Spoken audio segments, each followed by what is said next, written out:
राज दुनिया के सामने लाने के लिए एडीएम नियाज अहमद खान 1 माह जेल में बिताना चाहते हैं अबू सलेम के साथ, और इसी के लिए उन्होंने राज्य सरकार से इजाजत मांगी है।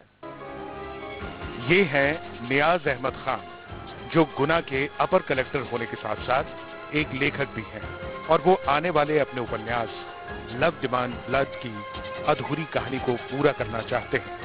एडीएम खान पिछले 6 महीने से इस उपन्यास को लिख रहे हैं। इसके 300 पन्ने लिखे जा चुके हैं, अब महज 50 पन्ने और लिखे जाने बाकी हैं। नियाज अहमद के उपन्यास का विषय है अबू सलेम और उसकी जिंदगी। उन्होंने अबू सलेम के पैदा होने से लेकर डॉन बनने तक की कहानी लिख ली है, लेकिन क्योंकि सलेम अब जेल में है, लिहाजा डॉन के जेल में होने की इस अवधि की कहानी भी उपन्यास में शामिल करने के लिए वो उसके साथ जेल में 1 महीना बिताना चाहते हैं, ताकि लोगों को ये बताया जा सके कि गलत रास्ते पर चलकर इंसान कितना भी पैसा क्यों न कमा ले, लेकिन एक न एक दिन उसे सजा भुगतनी ही होती है।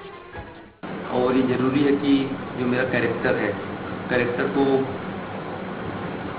उसका जो एक मेन रोल कैरेक्टर का है वो सलेम का है, और कैरेक्टर की प्रॉपर स्टडी के लिए जरूरी है कि उसकी स्टडी की जाए जेल में, कि वाकई उसको जो भी क्राइम उसने किया, देशद्रोह किया, ढेर सारे अपराध, क्या अंदर रह के कोई पछतावा उसके अंदर है देश के लिए, या कोई फीलिंग उसके अंदर आ रही है, क्या फीलिंग है कि अगर मोनिका बेदी से कहीं ना कहीं उसको सेपरेशन हुआ है। पूरे देश के अंदर लोगों ने स्टोरी की है, मुस्लिम यूट्यूब चैनलों ने की है, लेकिन क्या सेपरेशन के बाद ये एहसास हुआ कि अगर मैं सच्चाई या देशभक्ति के रास्ते पे चलता तो ये ट्रेजेडी नहीं होती। एडीएम नियाज अहमद का कहना है कि महाराष्ट्र के तालोजा जेल में बंद अबू सलेम की मानसिक दशा का अध्ययन करना चाहते हैं। साथ ही वो जानना चाहते हैं कि वो किस स्थिति में है और अपने द्वारा अंजाम किए आपराधिक वारदातों का उसे पछतावा है या नहीं। खुद के लेखक होने का हवाला देते हुए अपर कलेक्टर नियाज अहमद ने सामान्य प्रशासन विभाग से न केवल 1 महीने की छुट्टी मांगी है, बल्कि उन्होंने मुंबई की तालोजा जेल में बंद अबू सलेम की बैरक में रहने की इजाजत देने की दरख्वास्त भी सरकार से की। क्योंकि ये मेरी स्टोरी इनकी लाइफ से इंस्पायर्ड है, और उससे प्रेरित होकर के जो नावल मैं लिख रहा हूँ, मेरे कैरेक्टर से भी लगभग सिमिलर स्टोरी है।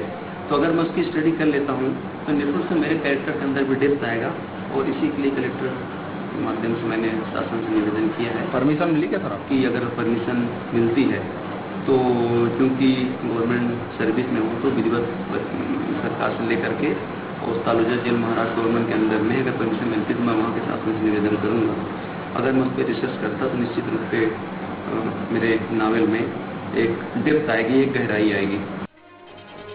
नियाज अहमद अब तक 4 उपन्यास लिख चुके हैं।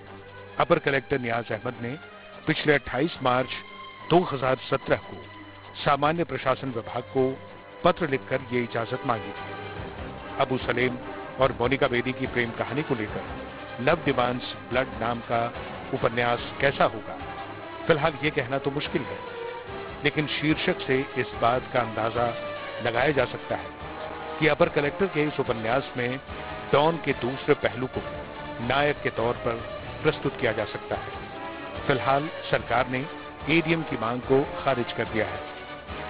समय के लिए गुना से संदीप दीक्षित। अबू सलेम और मोनिका बेदी भले ही अलग हो गए हों, लेकिन